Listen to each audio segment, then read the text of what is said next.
Bonjour à tous. Il est 14h01. Je vous propose donc de démarrer ce webinaire qui va être dédié au Duodé. Duodé est un véritable outil à disposition des employeurs publics au service de leur politique handicap.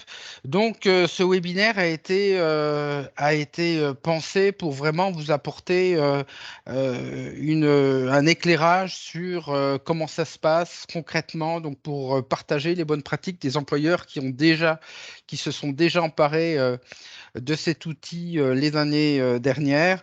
Donc, nous bénéficions, donc, on aura un rapide rappel de ce qu'est le duodé, mais c'est une action qui est assez simple sur le principe. Et puis ensuite, nous bénéficierons donc de témoignages d'employeurs. Et ensuite, nous aurons le témoignage d'acteurs dit du sourcing, parce que le duodé, effectivement, le principe, c'est un agent qui va accueillir une personne en situation de handicap sur une demi-journée ou une journée pour découvrir un métier notamment.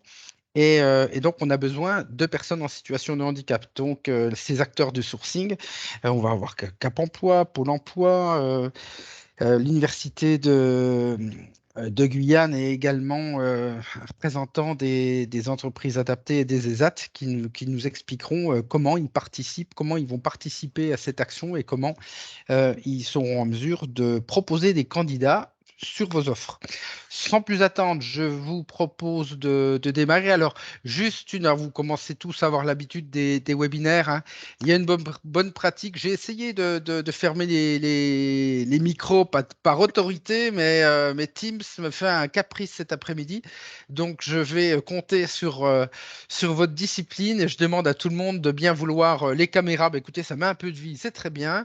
Par contre, je vais vous demander à chacun de bien fermer vos micros et de n'ouvrir que lorsque les intervenants prendront la parole, évidemment, ils ouvriront leur micro. Donc je vois encore quelques micros d'ouverts. Merci de bien les désactiver. Sans plus attendre, nous allons commencer par l'introduction, l'ouverture de nos travaux et donc un rappel de ce qu'est le duodé. Et c'est Nadine Montbrun qui est directrice territoriale au handicap pour le territoire d'Antilles-Guyane, notre déléguée du FIPHFP. Madame Bien, Montbrun. bonjour. Merci Stéphane. Alors bonjour et bien à vous tous. D'abord, permettez-moi de vous souhaiter la bienvenue à notre webinaire consacré au duodé et puis vous remercier de votre présence. Alors ce matin pour nous, puisqu'il n'est que 8 heures aux Antilles-Guyane et cet après-midi pour vous. Donc du coup, comme Stéphane Guénaud vous l'a dit, le duodé, eh bien qu'est-ce que le duodé? Juste un petit rappel, hein. Aujourd'hui, le duodé est un temps fort incontournable de la Semaine européenne pour les personnes en situation de handicap. Pour cette année, eh bien, comme vous le savez, il se tiendra le 17 novembre. Alors, c'est un concept qui date de quelques années, puisqu'il a été créé en 2008 en Irlande, mais depuis seulement 2018 au niveau de l'échelle nationale. Toutefois, ce que nous avons pu constater, c'est qu'il y a une bonne appropriation de ce dispositif qui est en progression, et je vais vous donner quelques chiffres tout à l'heure, une bonne progression par rapport à 2018. Donc, le principe, eh bien, il est destiné aux entreprises, aux administrations, collectivités, associations et aussi les personnes en situation de handicap et les acteurs, puisque le DOD concerne tant le secteur public qui nous concerne ce matin, qui nous réunit, mais également le secteur privé. Donc, le principe, c'est de former un duo entre un professionnel et une personne en situation de handicap afin de lui permettre de découvrir un métier tout au long d'une journée et favoriser eh bien, son immersion dans le monde du travail, puisque le principe du DOD n'est pas de s'arrêter à la fin de la journée, mais de permettre une ouverture vers un poste, un contrat, de quel code qu'il soit, contrat d'apprentissage ou CDD, ou encore parfois bien CDI, parce que c'est arrivé que, bien, à la suite de la journée, la personne eh bien, retienne l'attention de l'employeur et puisse intégrer l'entreprise. Ensuite, eh bien, les enjeux, donc comme je l'ai dit, hein, donc travailler le projet professionnel, convaincre l'employeur, bien évidemment, et puis découvrir aussi la fonction publique, puisque nous avons nos spécificités avec 3 fonctions publiques territoriales, État, des services déconcentrés en région et aussi la fonction publique hospitalière. Donc, vraiment, c'est une opportunité qu'il est important de saisir pour permettre à une personne en situation de handicap de découvrir l'environnement fonction publique. Alors, pour l'employeur, eh bien, évidemment, ben, je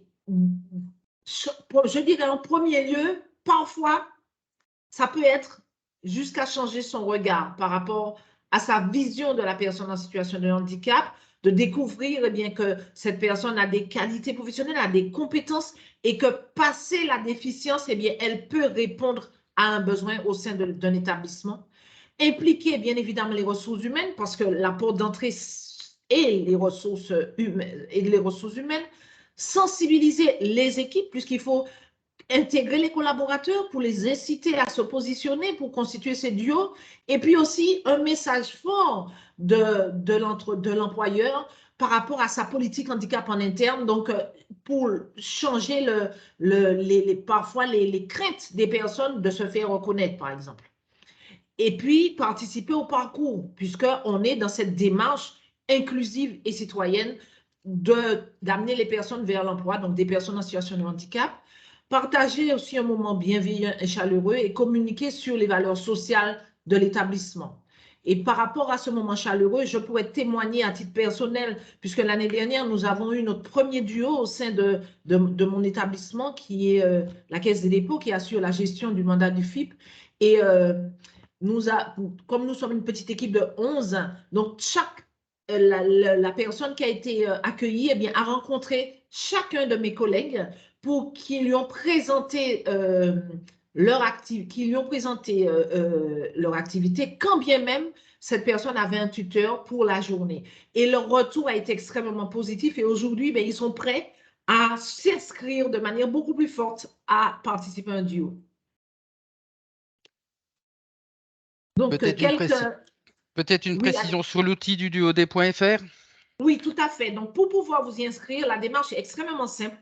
Vous allez sur le site, donc www.duod.fr, et vous êtes guidé pas à pas. Vous allez saisir donc bien le nom de votre établissement, l'adresse, le type de poste, parce qu'on va vous demander pour pouvoir faire l'interaction avec la personne en situation de handicap. Donc, on va vous demander de décrire aussi le poste, les missions, mais synthétiquement, hein, pas dans le détail, mais de donner des informations pour permettre le meilleur rapprochement que possible par rapport à la personne que vous allez accueillir. Et ensuite, eh bien, votre demande est enregistrée et vous êtes après mise en relation. Alors, selon les territoires, soit via le Cap Emploi, ou soit via le DEA, ou soit via tous les prescripteurs au niveau du DOD. Donc, comme je vous disais tout à l'heure, donc vous pouvez voir sur ce bilan qu'on a une très, très belle progression entre la première année, donc nous avons lancé au niveau de la métropole, de la France métropolitaine, le DOD, y compris les DOM, donc 4 240 personnes qui étaient inscrites en 2018, 30 187 en 2021, et les quelques chiffres que j'ai eus hier, à ce jour, au niveau de la situation du DOD en termes d'inscription, alors que nous ne sommes que le 22 septembre et que le DIO, c'est le 17 novembre, eh bien, déjà 3620 employeurs qui se sont déjà positionnés avec près de 6400 personnes en situation de handicap qui sont inscrites pour pouvoir avoir le souhait de constituer un duo. Donc, vous voyez qu'il y a encore une marge de progression puisque plus de 6400 personnes et 3600 employeurs. Donc, vraiment, nous tous là, aujourd'hui présents, et tous ceux qui ne le sont pas, mais qui sont à l'écoute, eh bien, il est possible de s'y inscrire via les modalités que je vous ai précisées tout à l'heure. Donc là, vous avez donc le détail par région. Donc, nous avons, eh bien, du fait de l'organisation de ce DOD porté par les Antilles-Guyane, donc mis en exergue les données sur la Guadeloupe, la Martinique et la Guyane, mais vous pouvez, pour chacune de vos régions respectives, avoir, eh bien, l'information sur la situation du bilan du DOD en 2021 et les marges de progrès que nous pouvons tous ensemble apporter. Alors, juste une petite précision, vous avez peut-être observé qu'il y avait un écart entre le nombre d'offres déposées et le nombre de Oui, duos concrétisés. On s'est rendu compte en échangeant avec les employeurs que bien souvent, tous les duos réalisés n'ont pas été comptabilisés. Donc, en fait, cet écart, dans la vraie vie, cet écart est plus faible que celui présent dans ce tableau. exactement. Et puis, plus tôt les employeurs vont s'inscrire dans cette démarche, plus de latitude sera donnée aux prescripteurs pour favoriser le duo attendu par l'employeur. Mais je voudrais juste aussi insister sur un point, c'est que n'oublions pas qu'on est sur une journée de découverte. On n'est pas sur un recrutement final, même si la finalité est celle-là. Mais au bout d'une journée, on ne peut pas avoir forcément des exigences, mais par contre, se mettre vraiment à l'écoute de la personne en situation de handicap qui va venir dans notre établissement et pouvoir lui permettre l'opportunité de découvrir notre monde au quotidien. Et en ayant, eh bien, c'est-à-dire que si vous avez fait une demande, je ne sais pas, sur le site où vous êtes plutôt orienté comptabilité et que la personne qui va être mise en duo avec vous n'a pas forcément cette compétence, eh bien, il ne faut pas s'arrêter à cela. Il faut se dire que nous sommes dans une démarche inclusive et que peut-être qu'elle ne pourra pas répondre à mon besoin, mais elle pourra répondre à un besoin ailleurs ou au sein de mon établissement. Très bien, merci. Bah, écoutez, je vous propose de passer à l'intervention de Pierre-Louis Coudert, qui est directeur du secrétariat général commun de la préfecture de Martinique et qui va nous apporter son éclairage à la fois en tant qu'employeur et puis aussi en tant que voilà, représentant de l'État, de la préfecture de Martinique et qui va aussi nous expliquer l'importance de la mobilisation des services de la fonction publique à l'occasion de ce duodé. Monsieur Coudert, je vous en prie, vous pouvez ouvrir votre micro. Je suis bon élève. Plus qu'un témoignage, d'ailleurs, c'est un message que je vais adresser à chacun d'entre vous, un message fort. Je suis entouré d'ailleurs de deux collègues, mon assistante et Monsieur Torbal à mes côtés, qui est conseiller de prévention et qui est référent handicap et qui suit toutes ces problématiques de très près. Bonjour à toutes et à tous et merci beaucoup, Madame Montbrun, ainsi qu'à l'équipe d'organisation qui œuvre autour de vous, à Monsieur Guénaud, que je salue à distance, pour la mise sur pied de ce webinaire duodé 2022. Nous nous retrouvons, et j'en suis particulièrement heureux après 2 années que nous avons jugées difficiles et qui auront eu au moins le mérite de nous faire réfléchir encore davantage aux sujets importants qui nous rassemblent aujourd'hui.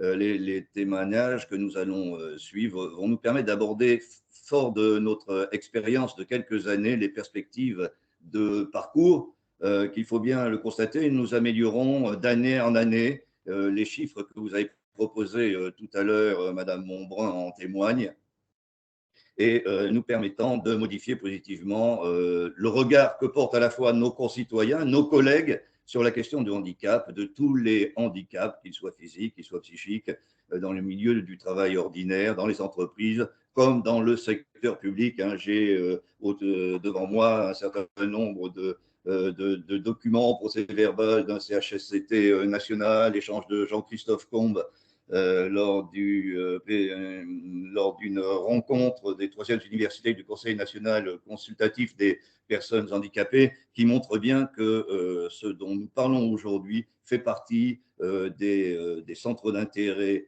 fondamentaux du gouvernement. À ce titre, le gouvernement et le message gouvernemental que je tiens à relayer aujourd'hui est très très fort, notamment au niveau national, et qui fait du handicap une question prioritaire, interministérielle, laquelle d'ailleurs ne concerne pas que l'emploi, sujet autour duquel nous nous réunissons aujourd'hui, mais aussi dans le désordre, la formation, l'éducation, la santé, le transport et la transition écologique même. On voit que tous les ministères sont appelés à travailler à nos côtés.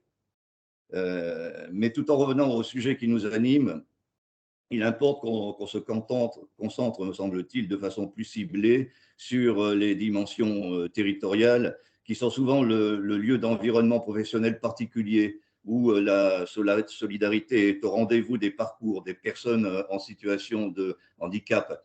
Nous avons pu en juger auprès des personnes que nous avons accueillies les années précédentes, que nous avons accueillies dans les services de la préfecture de Martinique, et que nous avons même reçu autour d'un repas à la résidence préfectorale pour échanger de façon encore plus personnelle avec chacun d'entre eux.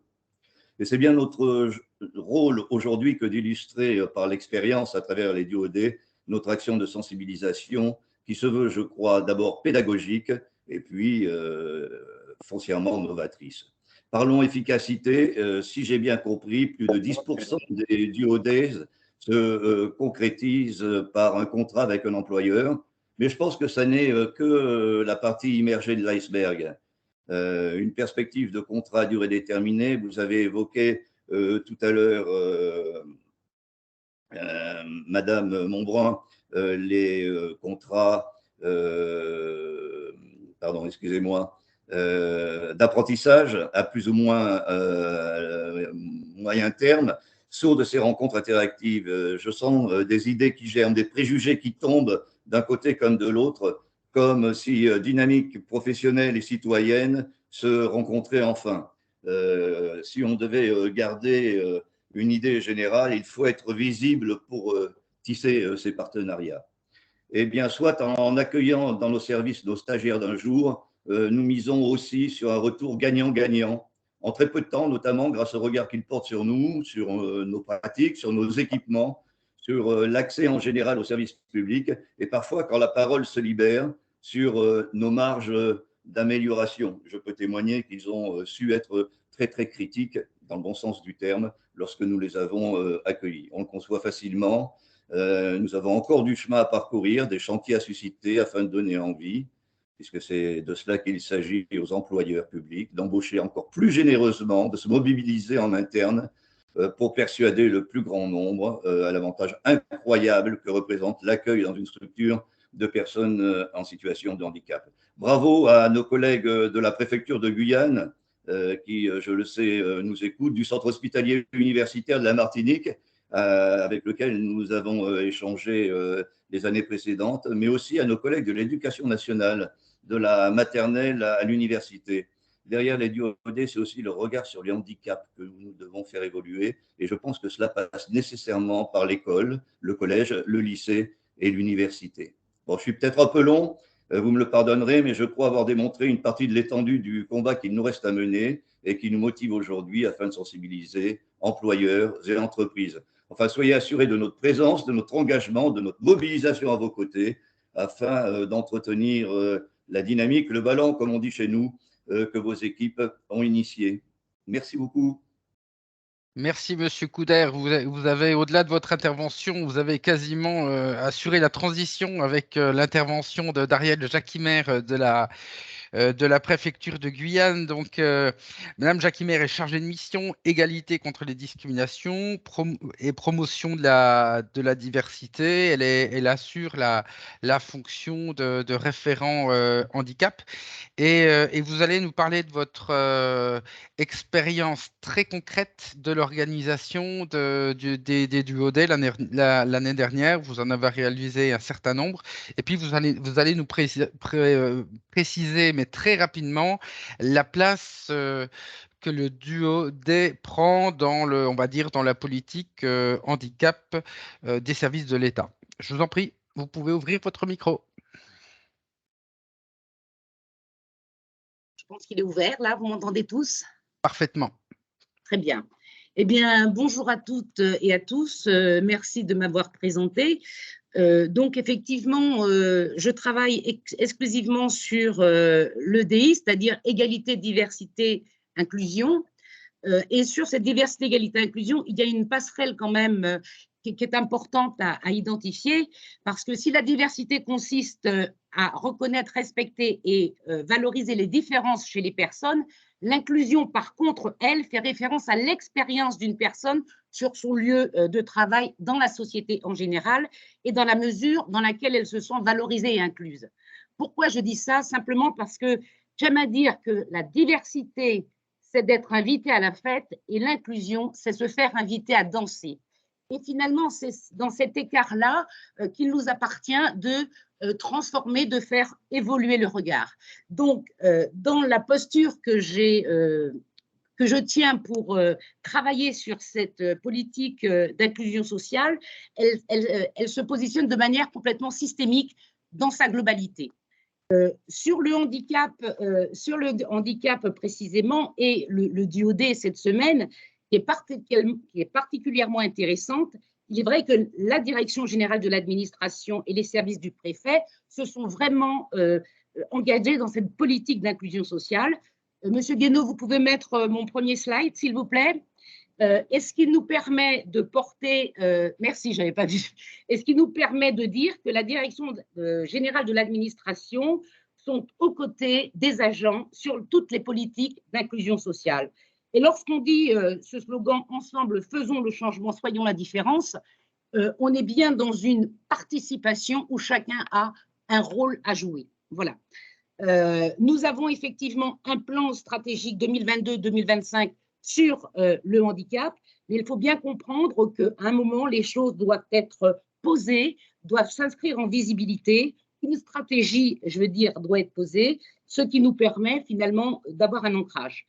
Mais au-delà du plan stratégique, ce qui est important, c'est la mise en mouvement. Voilà. Et la mise en mouvement inclut des actions opérationnelles ponctuelles, dont fait partie la Semaine du handicap et notre DOD. Alors, comment ça s'est matérialisé finalement sur notre territoire?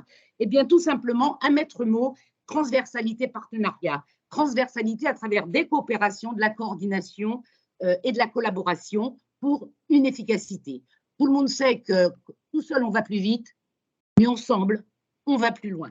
Alors, faire ensemble, c'est notre maître mot, et se faire ensemble, compte tenu du territoire de la Guyane avec nos 5 départements ministériels, vous comprendrez que c'est quelque chose qui s'inscrit dans l'interministérialité, naturellement avec le national et les référents nationaux, mais également sur le territoire avec l'ensemble des partenaires extérieurs qui nous accompagnent, parce qu'il n'y a pas de politique de handicap sans finalement tous les acteurs du handicap.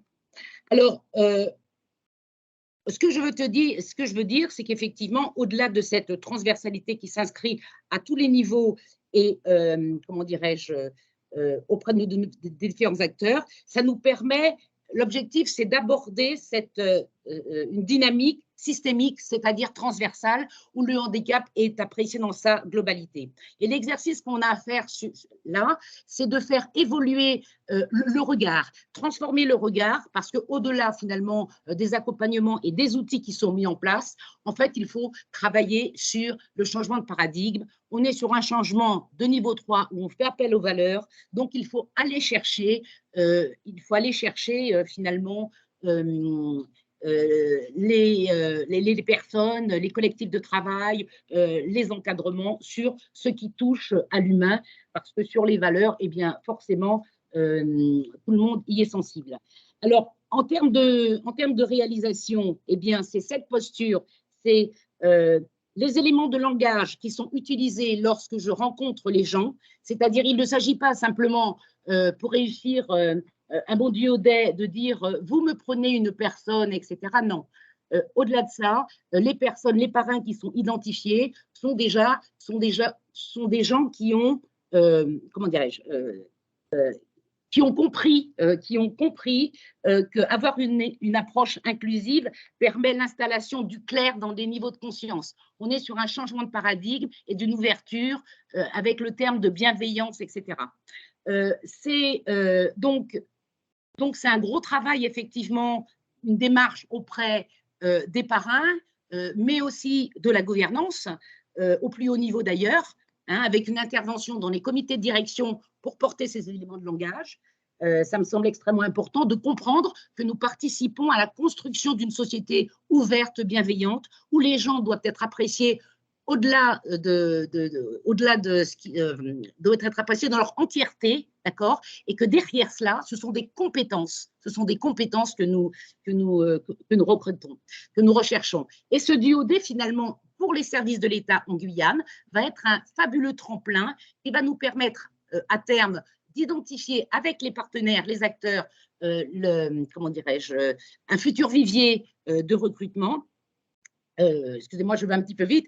Cela va nous permettre, comment dirais-je, un petit peu vite là. Ouais. Mais en fait, stratégiquement pour vous, en fin de compte, le duodé, ça permet à la fois de sensibiliser les agents dans les services, les chefs de service, ça permet d'identifier des candidats, ça permet de structurer le partenariat avec les acteurs du sourcing. Donc effectivement, c'est au-delà de l'accueil d'une personne, c'est structurant en fin de compte. C'est bien ça? Absolument. Absolument. Alors, pour faciliter effectivement la mise en place et la réussite finalement de cet exercice, moi, je sers d'interface. Je suis au back-office, c'est-à-dire que je suis l'interface entre les services, les parrains, les services d'abord pour identifier les postes, les parrains pour expliquer finalement la posture, les attendus pour faire en sorte que cette journée soit gagnante-gagnante, tant pour la personne qui sera accompagnée, mais également pour le collectif de travail, puisque la personne va entrer dans un service. Donc, moi, je m'occupe du back-office et j'aplanis finalement toutes les difficultés, que ce soit les difficultés organisationnelles que logistiques. Hein. Donc, ça doit être une journée de confort, tant pour les personnes en situation de handicap, qu'elles puissent bien profiter de cette journée, ainsi que pour, naturellement, mettre l'employeur dans d'excellentes conditions, puisque nous aurons travaillé également les profils pour que le match se fasse, comment dirais-je, en fonction des besoins qui ont été identifiés. Alors, concrètement, donc vous avez expliqué comment vous avez présenté la participation au duodé. Hein, vous êtes attaché à donner du sens hein, pour comment dire, obtenir l'adhésion des services. Concrètement, est-ce que ça a été difficile et surtout, quels résultats vous avez obtenus? Est-ce que vous avez, Alors, on n'a pas parlé de chiffres pour l'instant, mais c'est un indicateur intéressant. Alors, c'est vrai. Alors, moi, je suis…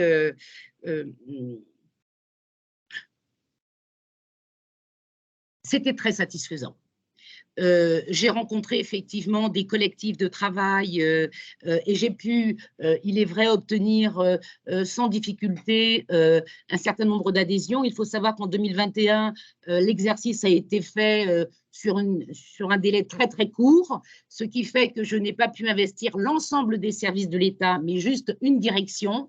Et les chiffres rapportés à une seule direction laisse augurer finalement pour l'année 2021, puisque j'entends le déployer sur l'ensemble des services de l'État en Guyane, je pense qu'on peut tripler notre nombre de duos. L'année dernière, vous avez fait 13 duos. Nous avons pu en faire 13, mais nous étions que sur une direction. Hein.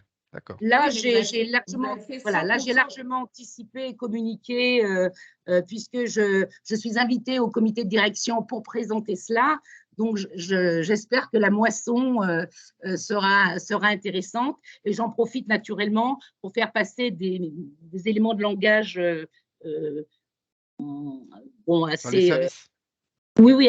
assez forts hein, pour repositionner un petit peu les enjeux. Donc, aujourd'hui, sur la plateforme, je dois avoir 17 ou 18 offres et il me reste encore 50% des services à faire. Hein. Je n'ai pas encore… voilà. Donc, je pense que les services de l'État en Guyane sont dans une dynamique, une vraie dynamique, une vraie participation, une vraie envie de faire et une vraie envie de découvrir ce sujet qui, malgré tout, me semble encore mal méconnu, notamment des collectifs de travail qu'il va nous falloir accompagner. Ça, c'est l'enjeu de demain, accompagner les collectifs de travail dans l'accueil de personnes en situation de handicap, etc. Donc là, donc, on a vu comment vous aviez convaincu, hein, c'est en faisant le tour des services et en donnant du sens à cette action-là. Donc là, vous avez su intéresser, toucher et vous avez réussi à avoir une mobilisation des personnes, des services et des personnes qui accueillent, parce qu'au final, c'est bien une personne qui accueille. Et puis, vous parliez de logistique, d'organisation. Donc, effectivement, le jour J, il faut que ça se passe bien. Donc, quelles sont les bonnes pratiques que vous pourriez partager sur cet aspect préparation du jour J pour que ça se passe bien? D'accord. Alors tout d'abord, vous pouvez voir une photo avec des personnes en réunion. Ces personnes-là représentent finalement les partenaires du territoire parce qu'une action comme ça, notamment celle que nous allons mener pour 2022 avec une journée porte verte, ne peut se faire qu'en présence de nos partenaires. Donc, nous avons des réunions préparatoires et dans ce cadre-là, eh bien, c'est une co-construction, hein. Je suis toujours en co-construction avec soit les partenaires externes, soit les partenaires internes. Donc, pour cette journée, eh bien évidemment, tous les postes ont été balayés, que ce soit la logistique, la restauration, tous les éléments qui permettent de la fluidité ont été balayés. Comme je vous dis, je suis au back-office, donc voilà, je fais tourner. L'idée, c'est que vraiment chacun reparte enchanté et émerveillé. Et d'ailleurs, par rapport à l'année dernière, j'ai eu des témoignages très, très, très vibrants de duos qui se sont passés. Et un des chefs de service me disait, vous pensez qu'on va la retrouver cette année, Madame Jacquimer? Alors je lui dis, j'espère pas, parce qu'une année s'est passée et je pense qu'elle a dû trouver, comment dirais-je, un poste ailleurs. Il me dit, mais au cas où elle se représenterait, je serais tout à fait favorable à son recrutement. Donc, vous voyez, ce témoignage-là me fait penser que le DOD est vraiment un espace d'échange privilégié qu'il nous faut effectivement, comment dirais-je, qu'il nous faut… Il faut s'en emparer, voilà. S'en emparer, absolument. Merci, Monsieur Guénaud. OK. Merci beaucoup, Madame Jacquimer, pour votre témoignage. Alors, on a quelques petites questions. Ce que je vous propose, c'est qu'avant de passer au témoignage suivant, on peut déjà prendre quelques questions. Alors, on avait eu des questions, vous avez vu, sur des personnes qui ont des problèmes pour récupérer leur code. Donc, il y a un numéro de téléphone, un 0800, pour appeler le service du DuoD. C'est une petite équipe et ils sont assez réactifs. Donc, je pense que vous réglerez vos difficultés techniques comme cela assez simplement. Ensuite, on avait une question jusque quand peut-on déposer des offres?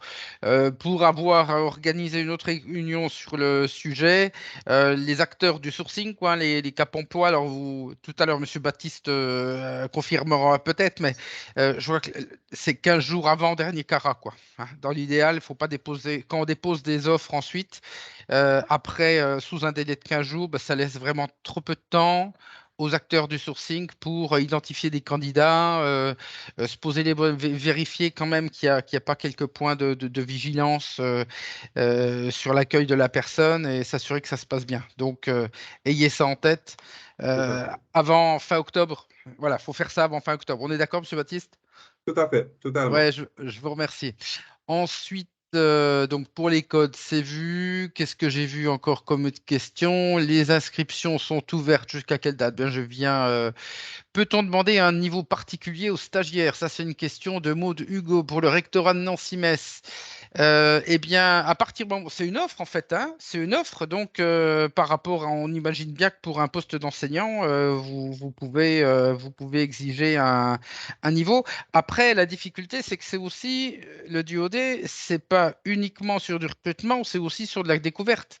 Imaginons qu'on a un étudiant qui soit même en première année d'université, s'il s'intéresse au métier d'enseignant ou s'il s'intéresse à un certain métier, c'est peut-être aussi, c'est aussi l'intérêt de la journée, c'est de lui permettre de découvrir. Et vous l'aurez peut-être dans 4 ans, dans 5 ans, mais ça en fait partie. Donc, ayez cette. C'est peut-être que dans la rédaction de l'offre, vous pourrez expliquer que le recrutement est ouvert avec un niveau minimum, mais que vous puissiez quand même laisser la porte ouverte pour les personnes qui s'interrogent. Voilà. C'est pas une réponse de Normand, hein, c'est une réponse de pratico-pratique. Oui, excusez-moi, je reprécisais en fait par écrit, mais je vais le dire, c'était plutôt de donner un niveau un peu supérieur à la classe dans laquelle il serait accueilli. Par exemple, un niveau bac pour être avec un enseignant en collège. Voilà, enfin, c'était juste, c'était pas pour avoir un niveau bac plus 5 pour être employable immédiatement, mais que ça puisse quand même être un débouché. Je comprends, je comprends. Très bien. Puis il y a d'autres questions sur le pratico-pratique du duodé. Et ça, je pense que c'est plutôt Monsieur Baptiste qui répondra. Je lui reposerai tout à l'heure. Alors, je vous propose de passer au témoignage suivant. Et donc, nous allons passer au témoignage de Françoise Gruette et de Roselyne René Corail du centre hospitalier Maurice d'Espinois en Martinique. Et donc, je crois que c'est Madame Gruette qui commence. Est-ce que vous pouvez ouvrir votre micro? Bonjour, et on vous entend bien, allez-y. Oui, bonjour à tous, donc je suis Françoise Gruette et j'ai été référent handicap, j'ai mené la mission handicap jusqu'à il n'y a pas longtemps. Donc effectivement, l'année dernière, nous avons pris part au duodé. Évidemment, on ne va pas reprendre tout ce que les autres ont déjà dit, donc la préparation, etc. Mais nous avons opté pour que les duos se rencontrent avant le jour J. Donc, le professionnel et l'usager se sont rencontrés avant le jour J. Les duos étaient formés et le jour J, ils se sont rencontrés autour d'un café. Et nous avons commencé la journée par une petite visite institutionnelle. Et ensuite, ils sont partis chacun dans leur service. Donc, nous avions 2 personnes en duodé, une personne au service des archives et une personne au service de la DRH. Voilà. Donc, toute la journée s'est passée donc avec ils ont passé la journée avec leur, entre guillemets, tuteur. Et au moment du repas, il y a ma collègue également référent handicap qui les a accompagnés pour le repas, puisque nous avions anticipé cela également. Nous avions vu avec la responsable du CELF, quand il y a des stagiaires, les repas sont offerts. Donc, il y a eu le repas avec les tuteurs et ma collègue référent handicap à midi. Ensuite, à 14h30, on a refait un petit peu le point par rapport à tout ce qui s'était passé pendant la journée. Et chacun en a tiré des expériences. Hein. On a fait part de comment ça s'est passé, de la possibilité éventuelle de refaire des mises en situation, etc. Et nous nous sommes séparés donc sur le coup des 15h30. Voilà, pour le jour J. Très bien, merci pour le jour J. Et donc, nous avons le témoignage de Madame Renée Corail, qui elle-même, c'est elle qui a reçu une des 2 personnes en situation de handicap en duodé. Donc, vous allez pouvoir nous expliquer comment vous avez vécu cette journée, vous qui étiez en plein dans l'action, on va dire. C'est cela. Bonjour à tous. J'espère que vous m'entendez bien. On vous entend et on vous voit même. C'est formidable. D'accord. Oui, alors j'ai eu la chance de rencontrer Manuela, hein, c'était son prénom. Ce jour-là, nous avions effectivement, comme Madame Gruette a dit, organisé les choses convenablement. Elle était un petit peu timide au début et puis après, ça s'est très, très bien passé parce que je lui ai fait faire le tour du service. Je l'ai présenté même à la directrice de l'établissement. Et c'était un moment vraiment agréable. On a eu aussi la chance d'être filmé. Hein. Je crois que c'est ATV qui a fait le film. Et elle a pu se voir à la télé et elle a pu surtout expliquer cette opportunité qu'elle avait de rencontrer des professionnels, de voir le fonctionnement de l'administration et de peut-être d'envisager une formation au niveau gestion des ressources humaines, ce qui l'a vraiment plu. Et j'ai gardé d'ailleurs un contact avec elle. Donc, ça s'est vraiment très, très, très bien passé et c'était vraiment très bien organisé dans notre établissement. Et je suis preneuse de duodé à nouveau dans les mois qui viennent. Hein, je suis vraiment d'accord, pour renouveler cette expérience. Et pensez-vous que ça ait pu contribuer à sensibiliser, peut-être à changer le regard de vos collègues sur le handicap, puisqu'ils ont découvert qu'ils avaient peut-être une autre présentation de ce qu'on entend par personne en situation de handicap? Totalement, totalement. Surtout que vous avez des handicaps qui ne sont pas visibles, hein. Donc, on voit la personne, on se demande quel est son handicap. Mais bon, il y a des personnes qui peuvent en parler, il y en a d'autres qui ne veulent pas en parler. Mais c'est vrai qu'on a accueilli Manuela au sein de l'équipe très, très bien, hein. Elle était à l'aise, elle a pu comprendre un peu le fonctionnement et le regard des autres était totalement normal, hein. Il n'y a vraiment pas eu de problème à ce niveau-là. D'accord.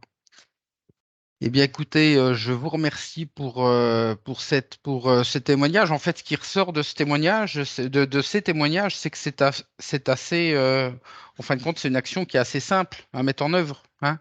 Effectivement, il y a des points de vigilance, hein. On imagine bien que certaines personnes à mobilité réduite, faudra faire attention. Est-ce que les locaux sont accessibles? Est-ce qu'il y a des toilettes accessibles? On peut avoir des personnels, on parlera tout à l'heure de personnels qui peuvent être en ESAT, par exemple, qui peuvent avoir besoin d'un encadrement un peu plus serré. Mais ça, les établissements les connaissent. Ils ne vont pas vous envoyer comme ça des personnes sans les appuis nécessaires. Ce que j'ai envie de rajouter, c'est que là, vous l'avez illustré. Là, par exemple, vous avez décidé de rencontrer d'organiser une rencontre préalable pour que quelque part, il y ait certains détails qui soient certainement abordés en amont et puis que ça permette à la personne de se projeter, je pense, assez facilement et ça enlève un peu de stress, un peu lié à l'inconnu. En fait, on se rend compte que le duodé, c'est un format qui est assez souple.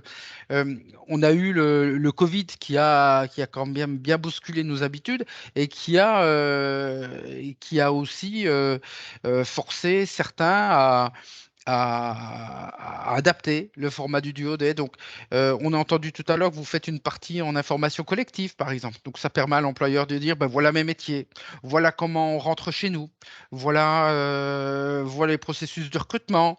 Voilà, et pour les personnes, ça donne une information générale sur cet employeur-là, mais aussi souvent sur la fonction publique, hein. Et ça permet, au-delà du poste, ça donne une information beaucoup plus riche. On a des personnes qui vont avoir des capacités de travail qui sont réduites et qui auront besoin plutôt d'un demi-duodé, d'une demi-journée, hein. Donc, comme ça, on a vu des formats qui étaient assez nouveaux. Donc, l'objectif, c'est qu'il y ait la rencontre. L'objectif, c'est qu'il y ait cette découverte commune. Et en fin de compte, en fonction de vos contraintes, ben, vous allez pouvoir, comment dire, tenir compte de vos contraintes et faire en sorte que ça fonctionne. Donc, faut aussi avoir ça. Cette journée du duodé, ben, vous pouvez l'adapter aux besoins à la fois de certaines des personnes accueillies et puis des services qui accueillent. Alors, Je vous... juste Stéphane, deux mots par rapport à l'échange qui vient de se tenir. C'est aussi une opportunité, alors quand le référent handicap est identifié au niveau de l'établissement et donc du coup il participe à la mise en place des duos, c'est aussi un moyen de sensibiliser les agents en poste par rapport au handicap. Vous parliez tout à l'heure de cette notion de handicap invisible. Eh bien, la personne qui a été chez nous avait un handicap invisible et tous mes collègues sont venus me dire, mais ah bon, mais elle est en situation de handicap, mais c'est quoi son handicap? Moi, je le savais parce qu'elle me l'avait dit et ça m'a donné l'opportunité de leur parler des 6 types de handicap. Parce que, bon, souvent, je parle du handicap et là, j'ai pris le temps de leur expliquer eh bien, qu'il y avait 6 typologies de handicap. Ça a suscité des questions et ça contribue aussi à informer les personnes quand on parlait de changer le regard et de cette démarche citoyenne. C'est aussi un outil, selon moi, qui peut servir à la sensibilisation et à la communication et au développement, au renforcement, l'amélioration, en tous les cas, de contribuer à la politique handicap de l'établissement pour le volet employeur. Je reviens sur les formats. Il y a un autre format qui me revient en tête. C'est notamment durant le Covid, c'était un peu compliqué. Donc, un employeur qui souhaitait pas forcément faire venir des personnes de l'extérieur, les mettre au contact avec le personnel parce que on avait des risques de contamination. Donc, ce qu'ils ont fait, je trouve ça aussi intéressant, c'est qu'en fait, ils savent qu'ils ont des agents, ils ont en interne des agents qui ont des problématiques de santé et qui, à terme, devront se reconvertir, hein, devront procéder à des reclassements sur des postes compatibles avec leurs contraintes de santé. Et donc, ce qu'ils ont fait, c'est qu'ils ont proposé à ces agents de venir découvrir en interne des postes, d'autres postes. Donc, c'était, de mémoire, c'était un département. Et ils ont proposé du personnel qui est sur les routes de venir découvrir des métiers un peu plus administratifs en interne. Donc, malgré tout, je trouve que c'est aussi alors, même s'ils peuvent le faire toute l'année, hein, ça c'est le genre de choses qu'ils peuvent faire toute l'année, mais le duo-D, c'était aussi l'opportunité de communiquer en direction de cette cible-là et de les amener à être curieux. J'ai trouvé que c'était aussi assez intéressant. Voilà, je vous propose, alors maintenant on va passer, merci pour les employeurs, hein, nous allons passer au témoignage des acteurs du sourcing parce qu'il nous faut des personnes en situation de handicap pour pouvoir constituer ces duos. Et nous allons commencer par le binôme Pôle emploi Cap emploi et c'est Priscilla Logis qui est référente handicap Pôle emploi et qui va nous présenter comment dire, l'implication de Pôle emploi dans cette action du duo-D. Oui, bonjour Monsieur Guénaud, bonjour à toutes et à tous. Donc effectivement, Priscilla Logis, référente régionale handicap au Pôle emploi Guadeloupe et des îles du Nord. Donc effectivement, juste pour présenter rapidement ma mission, hein, je l'œuvre sur 3 pôles, le pôle partenariat, le pôle coordination des conseillers dédiés au handicap au sein de nos agences, et aussi sur le volet recrutement, sensibilisation des entreprises. Alors aujourd'hui, le Pôle emploi, il est vrai que quand on parle personnes en situation de handicap, on n'identifie pas forcément le Pôle emploi. Aujourd'hui, Pôle emploi, concrètement, n'accompagne pas un certain statut de personne, ils accompagnent tous les demandeurs d'emploi, qu'on soit après senior, jeune ou personnes en situation de handicap. En tant que service public de l'emploi, donc le premier service public de l'emploi dans l'accompagnement, l'insertion et le recrutement, et employeur, nous œuvrons justement sur 2 volets par rapport à ce duo-day, parce que nous sommes déjà service public, donc nous nous devons de montrer l'exemple.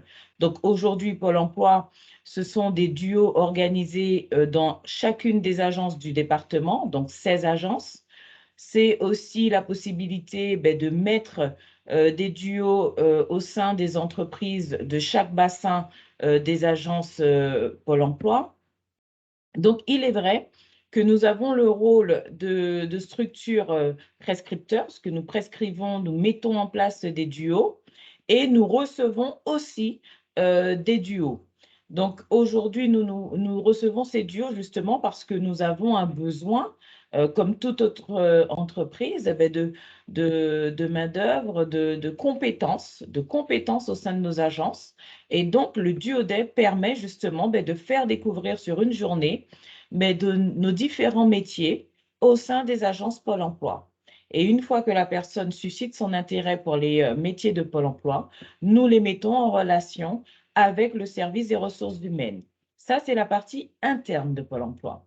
Sur la partie externe, comme vous le savez, maintenant depuis 2019, hein, dans le cadre de l'accompagnement, le nouveau modèle d'accompagnement porté par le gouvernement qui est le rapprochement des Cap emploi et du Pôle emploi, ce qui veut dire concrètement que les conseillers Cap emploi maintenant interviennent sur l'accompagnement vers l'emploi directement au niveau des agences Pôle emploi et donc bénéficient de tout l'accompagnement, le système informatique de Pôle emploi pour permettre justement de renforcer l'accompagnement et bien sûr d'insérer durablement les demandeurs d'emploi en situation de handicap.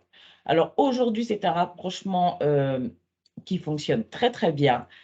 Nous pouvons dire, Monsieur Baptiste est là, donc c'est vrai que cette année, nous avons décidé, comme nous sommes plusieurs prescripteurs, et dans le cadre du rapprochement, nous avons décidé cette année de réunir l'ensemble des prescripteurs pour que nous puissions organiser, mettre en place une organisation qui sera favorable et qui nous permettra non seulement d'augmenter le nombre d'employeurs, que ce soit au niveau public et privé, mais aussi permettre à ce qu'il y ait plus de demandeurs d'emploi compétents de positionner sur la plateforme du ODI.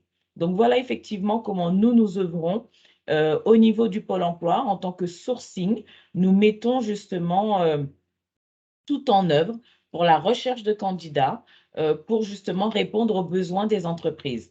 Alors là, effectivement, je laisserai M. Baptiste présenter cette fameuse organisation qui a été mise en place, mais sachez qu'effectivement, que Pôle emploi fait partie des structures qui peuvent mettre à votre disposition des personnes compétentes pour répondre à votre besoin en termes d'offres, en termes d'emploi, que ce soit pour un recrutement immédiat ou un recrutement futur. Et bien sûr, vous pourrez bénéficier en tant qu'employeur des différentes aides et mesures au recrutement de Pôle emploi.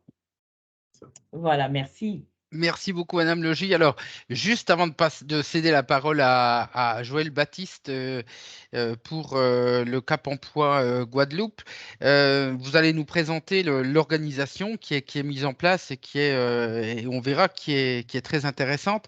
Mais nous sommes sur un webinaire qui est diffusé au niveau national. Donc, je voudrais juste apporter cette précision-là. Oui, le rapprochement Pôle emploi, Cap Emploi fait que dans chaque région du territoire national, on a une meilleure mobilisation du binôme Pôle emploi Cap emploi sur cette action du DOD.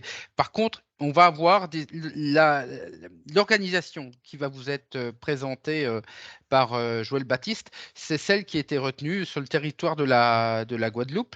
Ce ne sera pas forcément la même organisation en Centre-Val de Loire, en Hauts-de-France ou en Grand Est, etc. Donc, Tout à fait. donc le bon réflexe pour les employeurs qui sont sur d'autres territoires, ce sera de vous rapprocher de votre Cap emploi pour voir comment vous allez pouvoir travailler efficacement avec Pôle emploi Cap emploi. Voilà. Monsieur donc on est bien d'accord. Voilà. Voilà, donc concrètement, si je devais rajouter quelque chose, c'est tout simplement parce que comme nous sommes plusieurs prescripteurs, il était intéressant que nous puissions tous ensemble. Alors, je dirais juste que compte tenu du fait que nous pouvons positionner plusieurs candidats sur une même offre, il était nécessaire de sécuriser ce positionnement, d'où le fait de cette organisation. D'accord.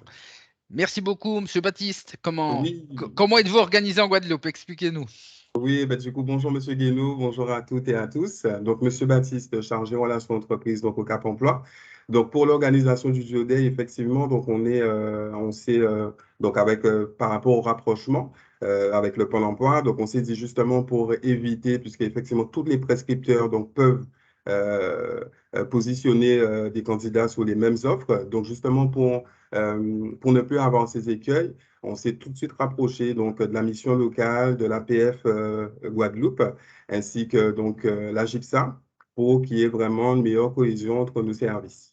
Donc, effectivement, donc, ce qu'on a déterminé, c'est que tout ce qui est entreprise, c'est par exemple la mission locale ou le Pôle emploi serait en relation avec une entreprise qui serait intéressée par le DOD, ce serait de se rapprocher de moi pour que je puisse les accompagner, puisque moi, je suis vraiment, donc j'accompagne vraiment de A à Z de l'entreprise, l'employeur, donc tout ce qui est au niveau de l'inscription sur la plateforme DOD, ensuite faire le sourcing justement pour pouvoir créer les duos. Donc, on est vraiment sur cette synergie quelque part entre prescripteurs pour que les employeurs soient dans les meilleures conditions et les employeurs et les demandeurs d'emploi aussi.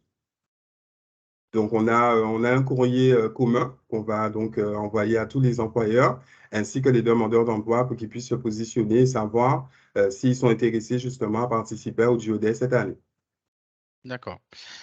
Et, d'accord. Et en fait, en fin de compte, là, en Guadeloupe, les employeurs ont une chance extraordinaire, c'est que c'est vous qui vous occupez de toute la gestion administrative. La plateforme duo.fr, c'est Joël Baptiste, si je comprends bien, en Guadeloupe. Hein? Oui, tout C'est à ça? fait. C'est ça, c'est ça. Parce que c'est vrai qu'il faut dire aussi que le Cap Emploi de la Guadeloupe, c'est très rapidement, on a commencé avec le Duo-Day depuis les premières années. Donc, c'est vrai que c'est un exercice où je suis déjà assez rodé. Donc, très en amont, c'est vrai que depuis le mois de mars, je commence déjà à relancer les entreprises, puisque c'est vrai que la plupart du temps, on a deux cas de figure. On a des entreprises qui vont s'inscrire directement sur la plateforme. Et il y en a d'autres où il faut les solliciter, c'est-à-dire leur faire comprendre que justement, il y a la participation du Duo-Day, donc le 17 novembre cette année. Et donc, je les relance régulièrement. Donc, vous avez aussi des entreprises qui peuvent s'inscrire, mais qui ne déposent pas forcément des offres. Donc, en général, moi, ce que je fais, dès qu'une entreprise s'inscrit sur la plateforme, je me rapproche d'elle pour savoir effectivement est-ce qu'ils ont déjà recensé le nombre de postes qui sont à découvrir cette journée. Et ensuite, une fois que moi, par exemple, avec les partenaires, on positionne des demandeurs d'emploi, je dois les rappeler derrière pour qu'ils puissent après concrétiser le duo sur la plateforme. Il n'y a que là, à ce moment-là, que le duo sera concrétisé. Alors, j'ai quelques questions d'employeurs. Hein. Oui, allez-y. Voilà, on a des questions sur la dimension concrète des choses. Donc, on Mhm. nous demandait comment se passe, il y a un moment donné, il y a une convention, ce duo, il est concrétisé par une convention. Tout Comment à ça fait. se passe? Où on trouve cette convention? Comment on la remplit? Comment ça se passe? Voilà, alors sur le principe, c'est-à-dire que si une entreprise dépose une offre, que nous, en tant que donc Cap Emploi, Pôle emploi, en fait les partenaires, les SPE, positionnent le demandeur d'emploi, une fois que le duo est concrétisé, à ce moment-là, la plateforme Duo-Day génère une attestation d'assurance. Donc, nous, à ce moment-là, en tant que prescripteur, on renseigne justement cette attestation avec le nom de l'entreprise, le nom du bénéficiaire, la date et les horaires. Et ensuite, je fais parvenir l'attestation d'assurance à l'employeur. D'accord. D'accord. C'est ça. J'ai également une question de Maudugo du rectorat de Nancy. Si une personne souhaite participer au duodé et qu'elle n'est pas forcément très au fait de comment s'inscrire, est-ce qu'on a une personne ressource? Est-ce qu'il y a un service qui peut l'accompagner pour s'inscrire? Alors, Vas-y, vas-y, si Priscilla. effectivement, je peux me permettre, sachant que nous, au niveau du SPE, comme l'a dit Monsieur Baptiste, Pôle emploi, Cap emploi, mission locale, APF et AGIPSA, concrètement, ce qu'il est demandé au niveau du Pôle emploi, c'est que les personnes peuvent se rapprocher des conseillers de la team handicap en agence pour justement être accompagnés ou alors tout simplement se rapprocher de moi pour que je puisse effectivement les accompagner sur leur inscription qui est relativement simple. Donc, il est vrai que pour nous en Guadeloupe, dans le courrier qu'effectivement que M. Baptiste a mentionné, donc c'est un courrier que nous allons envoyer à une centaine de candidats sur différents profils, de niveau bac à bac plus 5. Nous leur avons mis un tableau auquel ils peuvent déjà pré-remplir certains éléments dont nous avons besoin pour effectivement les enregistrer sur la plateforme. Donc ça, ce serait pour les personnes qui seraient le moins autonomes sur la plateforme. Très bien. Merci. J'ai une question. Alors, oui, allez-y, je vous en prie. Pour ramener, pour élargir, parce que là, on parlait de la situation de l'Agence Pôle emploi à Guadeloupe, mais de manière générale, il y a dans le principe de la plateforme du OD, à partir du moment où l'employeur saisit sa demande, elle est transmise, il y a l'interconnexion qui se met en place avec les services SPE aux prescripteurs. C'est automatique. Donc, l'employeur n'a plus à… il va être contacté parce que sa demande arrive de manière dématérialisée. Et donc, du coup, le prescripteur va recevoir l'offre et va répondre à l'employeur. Et il va prendre son attache pour lui demander des précisions ou en tous les cas pour favoriser le duo le plus pertinent par rapport à l'attendu de l'employeur. Donc, vraiment, parce que j'ai vu cette question de manière assez récurrente sur le chat. Et donc, du coup, vraiment, il n'y a pas… l'employeur, ce qu'il a à faire, c'est proposer une offre, saisir la demande sur le site, être le plus précis que possible par rapport à ses attendus, mais même s'il ne l'est pas, de toutes les manières, cette demande va être transmise et il y aura une interconnexion ensuite pour pouvoir compléter sa demande par rapport à ses attendus. Tout à fait. C'est vraiment ça. Et il faut aussi… Et il faut dire aussi qu'on s'assure que le demandeur d'emploi soit dans les meilleures conditions. Donc, ça, dès que c'est possible aussi, je peux me rendre sur place pour justement vérifier l'accessibilité, savoir si les WC sont accessibles aussi. Donc, on verrouille vraiment la journée pour que l'employeur ou que le demandeur d'emploi soit dans les meilleures conditions possibles. C'est ça. Très bien, Il y j'ai a encore. vraiment, voilà, il y a Allez-y. vraiment une sécurisation qui est faite. Et d'ailleurs, nous mobilisons la fameuse plateforme de prêt de matériel C'est ça. qui est cofinancée par le FIP et la GFIP en Outre-mer et qui fait qu'aujourd'hui, nous avons la possibilité de recevoir des demandeurs d'emploi et de pouvoir effectivement répondre à leurs besoins en termes d'aménagement au niveau des structures. Donc, nous faisons en sorte de sécuriser la venue du candidat au sein de l'entreprise. Juste pour dernier exemple, Pôle emploi en 2019, nous avons reçu une jeune femme niveau Bac+5 ingénierie informatique qui était en situation de handicap moteur, donc effectivement en fauteuil roulant, et qui plus est, avait un besoin d'une aide humaine.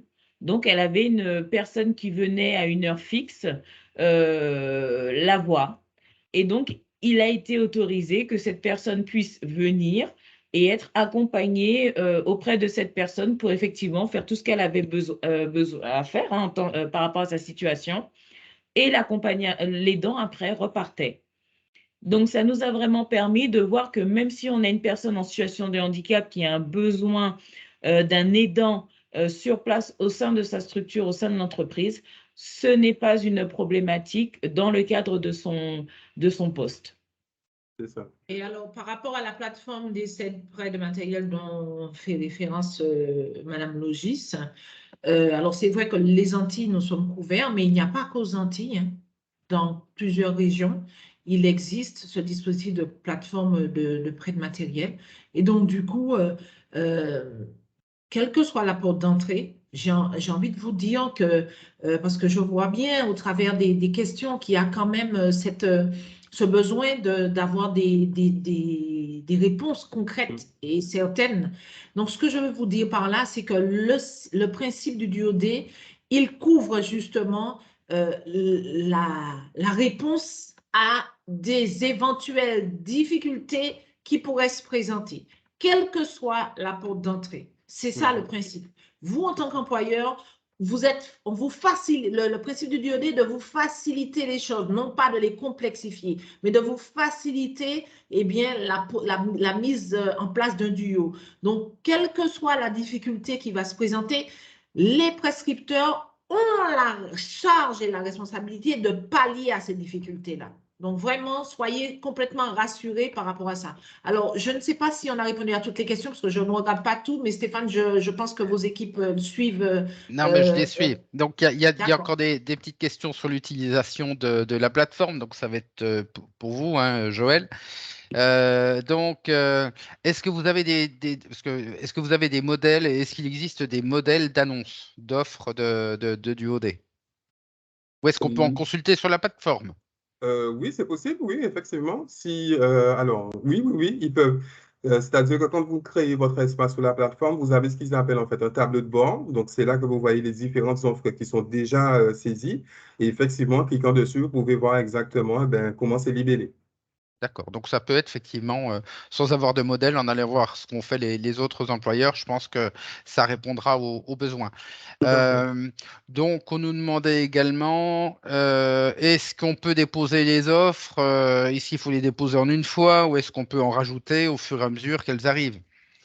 Vous pouvez rajouter au fur et à mesure, oui. C'est D'accord. possible. Et puis, des fois, le diable se cache dans les détails. On nous demandait, l'agent qui accueille, on a entendu tout à l'heure que certains l'appelaient le tuteur. Ce n'est pas forcément une terminologie qui peut plaire à tout le monde. Donc, est-ce que dans la pratique, quel est comment nomme-t-on ces salariés ou ces agents qui accueillent? Eh bien, en fait, c'est des parrains ou des marraines. Bon, les deux se disent, mais c'est vrai que c'est plutôt parrain ou marraine, puisque ce sera la personne qui sera binôme avec le demandeur d'emploi qui est en situation de handicap. D'accord. Donc, ça correspondait aux différents noms qui avaient été Énoncé. énoncés par la personne qui posait la question. Quelqu'un D'accord. est revenu sur le moment le plus adapté, jusqu'à quand peut-on déposer les offres? Donc, peut-être que tout le monde n'était pas arrivé dans le webinaire quand on a abordé cette question-là. Ah, vous me Mhm. confirmez, c'est au moins 2 semaines avant, hein, pour Oui, laisser le vraiment. temps de Voilà, travailler, hein, et de c'est préparer ça, tout ça. totalement. D'accord. OK. Non, bah, écoutez, je crois qu'on a à peu près fait le tour. Il y aura une autre question, pareil, mais on verra ça tout à l'heure avec Monsieur Blombeau par rapport aux personnes qui viennent des AT. Eh bien, écoutez, merci beaucoup pour ces témoignages. Donc, le bon réflexe quand même, c'est de rentrer en contact avec le Cap Emploi qui après fera le lien avec Pôle Emploi et ça met tout ça en synergie. Mais on verra que pour certains postes, ça peut être aussi intéressant de rentrer en contact avec l'université. Mais ça, on le verra un petit peu plus tard. Je vous remercie. Bah, justement sur l'université. On va y passer tout de suite. Donc, nous avons, pour préparer ce duodé, j'ai pris, parce qu'en Antilles-Guyane, on a l'université des Antilles qui intervient sur la Guadeloupe et la Martinique, et l'université du Guyane. Et ça me semblait intéressant qu'on puisse travailler avec les universités dans le cadre de cette journée-là. Depuis la loi du 11 février 2005, eh bien, les enfants en situation de handicap ont été intégrés dans les écoles, ils sont allés dans les collèges, dans les lycées, et aujourd'hui, ils sont présents dans les universités. Et si parmi les demandeurs d'emploi, on est essentiellement des personnes qui sont sur des niveaux de qualification plutôt faibles, mais on est aussi des personnes qui sont sur des niveaux post-bac, eh bien, pour le coup, là, chaque université accompagne des étudiants en situation de handicap. Et ça veut dire que maintenant, on a les employeurs qui doivent en tenir compte et qui peuvent travailler avec ces universités dans le cadre de leur politique de recrutement et notamment à l'occasion du duodé. Donc, Isabelle Sédia, vous êtes référente handicap auprès des étudiants de l'Université de Guyane. Comment voyez-vous votre participation à ce duodé? Bonjour à tous, tout de même. Il y a eu beaucoup de témoignages très enrichissants. Je retiens beaucoup de cela. Ça me donne toujours envie d'y participer suite à votre appel, Monsieur Guénaud. Ouf! Et oui, c'est très, très actif. Vous J'ai me beaucoup de rassurez, choses qui vous me fusent, rassurez. bien sûr. Oui. Et donc, au niveau du projet du duodé, ça me porte très à cœur en fait de le porter auprès de nos étudiants parce que c'est une première. Donc, à l'Université de Guyane, on n'avait pas pratiqué cela, je pense, auparavant. Je suis assez récente sur le poste, il y a moins d'1 an. Et c'est une belle opportunité donc, pour eux, pour découvrir leur futur métier et de faire en sorte la continuité en fait, entre l'employeur et l'étudiant, qu'ils puissent avoir une confiance en eux, surtout dans leur future recherche d'emploi, qu'ils puissent connaître donc, le poste et qu'ils aient un encadrement, on va dire la continuité de leur plan d'accompagnement qui puisse être accordé ou même, adapté sur le poste. Donc, c'est pour le jour du duodé, moi je trouve que ça vaut le coup. Donc, c'est non seulement un point d'honneur sur leur futur métier, un point d'honneur sur le monde du travail, et ça peut que me fonctionner en fait, en les aidant comme ça, en les accompagnant pour qu'ils puissent avoir leur futur métier.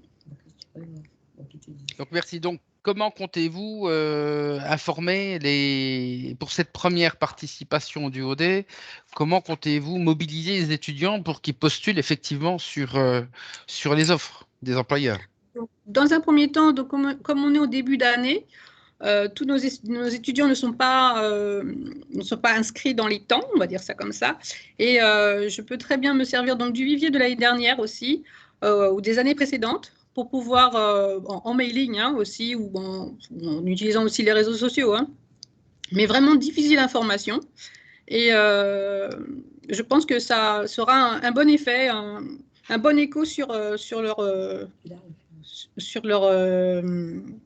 comment dire, dans leur cursus, quoi. Ouais. C'est vrai qu'en fait, compte ce duodé, ça peut être une vraie opportunité pour eux pour rentrer en contact et identifier un employeur qui pourrait les accueillir en stage ensuite ultérieurement. Et là, en fait, ils seraient sur des employeurs handi accueillants, hein, on va dire, qui ont cette envie de contribuer à l'insertion des personnes en situation de handicap. Et pour un étudiant, faire son stage chez un employeur qui est handi accueillant, ça va être précieux parce que ce stage, ça va être l'occasion pour eux d'identifier leurs besoins de compensation.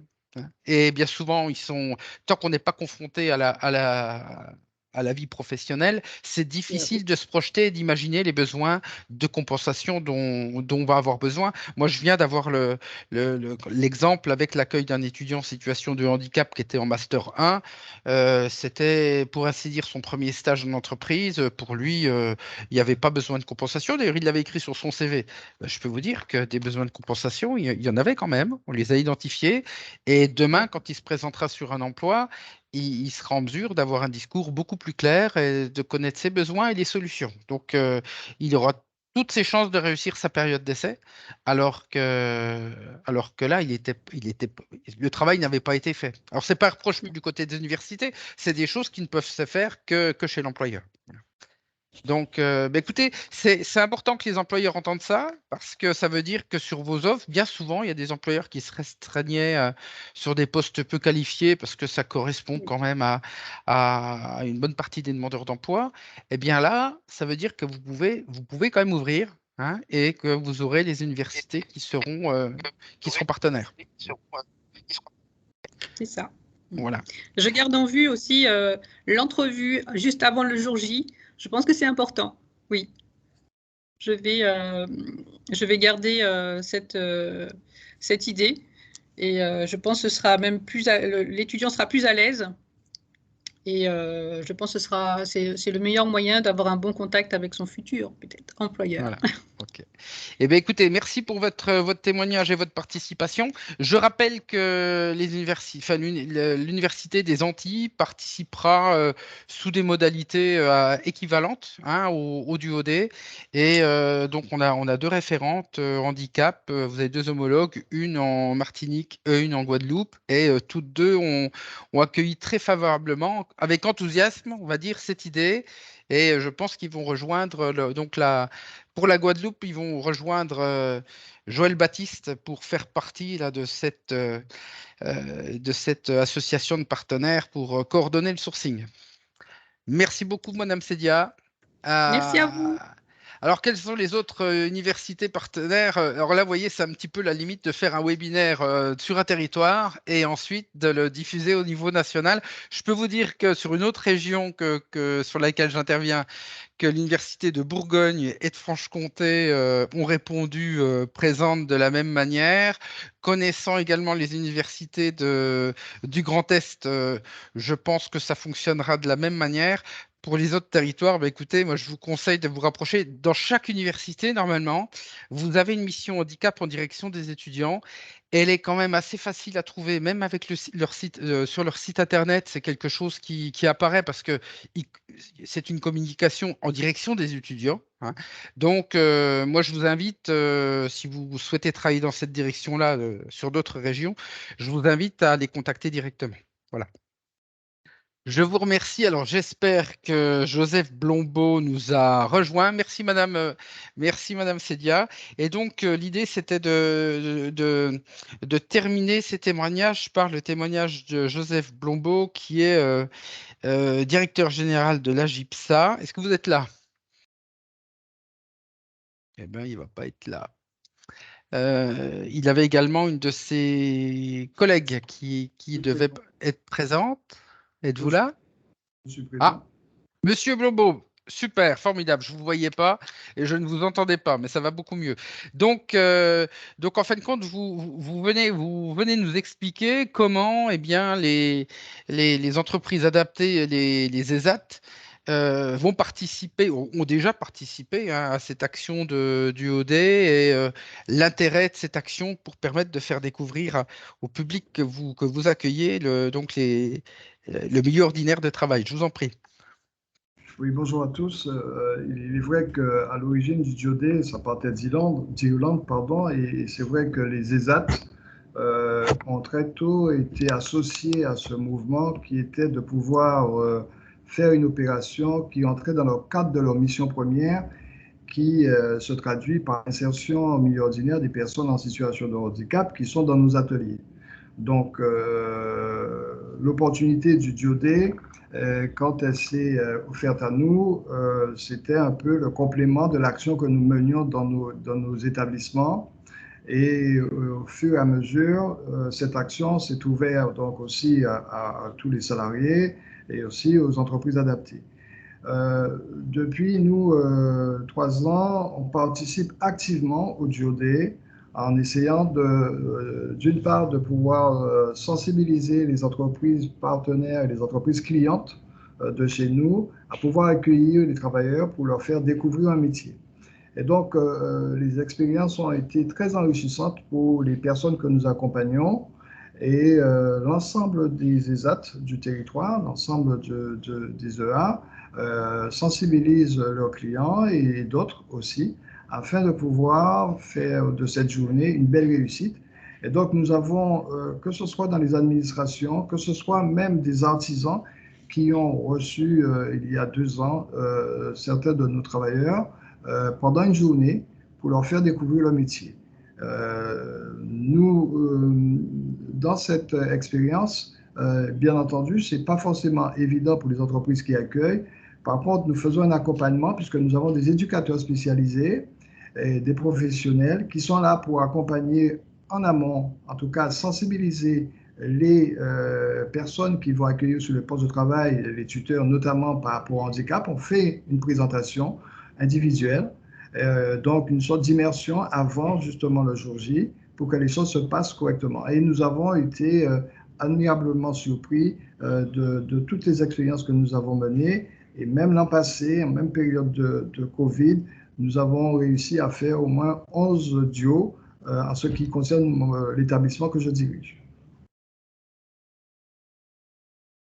Très bien, merci. Donc, en fin de compte, pour le positionnement, vous utiliserez la plateforme, vous rentrerez directement en contact avec les employeurs. Comment voyez-vous les choses? Non, la plateforme est l'outil et le guichet unique d'entrée. Donc, nous, ce que nous faisons, c'est que nous incitons les entreprises et les collectivités à pouvoir s'inscrire sur la plateforme et nous y inscrivons aussi les travailleurs de chez nous afin de pouvoir constituer ces duos. Alors, ce n'est pas forcément évident parce que des fois, il y a beaucoup de sollicitations et quand nous, on met une entreprise, eh ben, peut-être qu'une autre personne est mise en face et il faut trouver dans le lot, au final, des opportunités pour nos travailleurs. Donc, ce n'est pas forcément toujours évident, mais oui, ça marche bien. Nous utilisons la plateforme. D'accord. Et est-ce qu'il y a quelques métiers qui sont récurrents pour le public que vous accompagnez? Non, pas forcément. Je pense que, puisque les personnes qui sont chez nous sont friandes de pouvoir connaître différentes perspectives, et on ne peut pas dire qu'il y a un métier particulier qui se détache, non. D'accord. Merci beaucoup. Donc tout à l'heure, on avait une question concernant donc par rapport à l'assurance, par rapport à la gestion administrative des duos avec des personnes qui proviennent des AT. Est-ce qu'il y a des spécificités particulières ou est-ce qu'on est dans la gestion du duo classique? On est dans la gestion du duo classique, hein, nous, les couvertures. Il n'y a pas de... Non. Simplement, nous demandons à tous d'essayer, de tenter de jouer le jeu. Mais nous sommes dans un duo classique. D'accord, très bien. Écoutez, je vous remercie. Alors, je voudrais apporter en complément, je disais tout à l'heure que que le duodé, eh bien, c'était un outil qui avait été utilisé sous différents formats et je sais que quelques EA et ZAT ont proposé aux référents handicap, et aux acteurs, en tout cas du milieu ordinaire, de vivre des duos inversés. Est-ce que vous avez organisé ça? Alors, oui, effectivement, je pense que c'est une bonne chose de pouvoir tenter aussi ce type d'innovation, mais à un autre niveau également pour nous, parce que comme nous nous situons dans un processus de parcours, devant les difficultés l'année dernière et notamment pendant la crise, nous avons avec les directeurs d'IMPRO, et ce sont des jeunes en fait jusqu'à 16 ans qui sont amenés à suivre un parcours institutionnel, donc entrer en ESAT. Nous avions initié en fait ce type de duo inversé qui leur permettait de venir dans nos établissements, par contre déjà, pour pouvoir être tutorés par un travailleur, un usager des ESAT, un salarié de EA, pour pouvoir connaître le métier. Donc on avait également initié ce type de duo inversé, mais plus vis-à-vis sur un public cible qui était celui des IMPRO, des jeunes IMPRO. Alors déjà, ça voudrait dire qu'ils seraient sensibilisés à ce type d'opération, ce qui ne peut que faciliter par la suite leur intérêt pour ce type d'événement. Alors, les duos inversés auxquels je pensais, donc effectivement, ça fait encore un format du duodé encore nouveau, mais en fait, c'était là, les EAZ proposaient à des personnes des services RH, aux référents handicap, de venir découvrir le travail qui était réalisé par des personnes en situation de handicap qui sont dans vos établissements. Donc, ça permet de mieux se connaître. Ça permet également de découvrir des établissements qui excellent dans la compensation du handicap. Ils sont modestes sur ces questions-là, mais n'empêche que c'est vraiment leur cœur de métier et ça peut être une vraie ouverture pour, moi, je pense, nos référents, notre réseau de référents handicap, de mieux vous connaître, de voir jusqu'où vous pouvez aller. Et je pense que vous êtes inspirant sur ces questions-là. Donc, alors je sais en Bourgogne-Franche-Comté, c'est proposé aussi en Grand Est, pas partout. Donc, si vous travaillez avec certains EA et ZAT, vous pouvez les solliciter si ça vous intéresse. Moi, je vous encourage à vivre l'expérience. Vous serez certainement marqué positivement parce que vous allez découvrir des choses. Voilà. Je me ferai fort de passer le relais auprès de mes collègues par rapport aux différentes organisations. Et donc, à ce moment-là, oui, je pense que c'est une expérience à pouvoir mettre en œuvre et en leur nom, je pense que les choses pourront se faire. Très bien. Ben, écoutez, merci beaucoup. Merci beaucoup pour votre présentation. Je vérifie s'il y a des questions. Je ne vois pas de nouvelles questions. Je vous invite à en poser si vous en avez encore quelques dernières. Merci, Monsieur Blombeau. Nadine, peut-être que vous avez des informations complémentaires. Et puis sinon, ben, nous allons arriver à la conclusion de notre webinaire. Donc, je vous cède la parole. Par contre, on ne vous entend pas. Oui, désolée, j'ai oublié d'ouvrir mon micro. Bien écoutez, à mon niveau, j'ai pas de remarques complémentaires. J'ai vérifié sur le chat, il me semble que nous avons répondu à toutes les interrogations. Il y a Madame Logis qui lève la main, donc je vous passe la parole et puis après je continuerai. Puis il y a une autre personne apparemment qui, je vois deux mains levées, donc Monsieur Célestine et Madame Logis. Donc Madame Logis. Merci, Madame Montbrun. Non, c'était juste pour dire que pendant que nous sommes en webinaire, j'ai reçu un mail du groupe France Télévisions qui me confirmait la prise en duo d'un jeune homme ultramarin qui d'ailleurs a pu participer au fameux duodé l'année dernière avec le groupe, toujours le même groupe, mais sur Guadeloupe la première, où il a eu l'occasion de présenter le journal télévisé en duo. Et donc, c'est ce même jeune homme qui a été pris par le groupe France Télévisions cette année 2022. Donc, c'était juste pour vous donner un exemple de duo concrétisé et accepté. Bien, écoutez, franchement, ça ne peut être qu'une information accueillie de manière extrêmement positive et qui vient justement démontrer par l'exemple que c'est possible.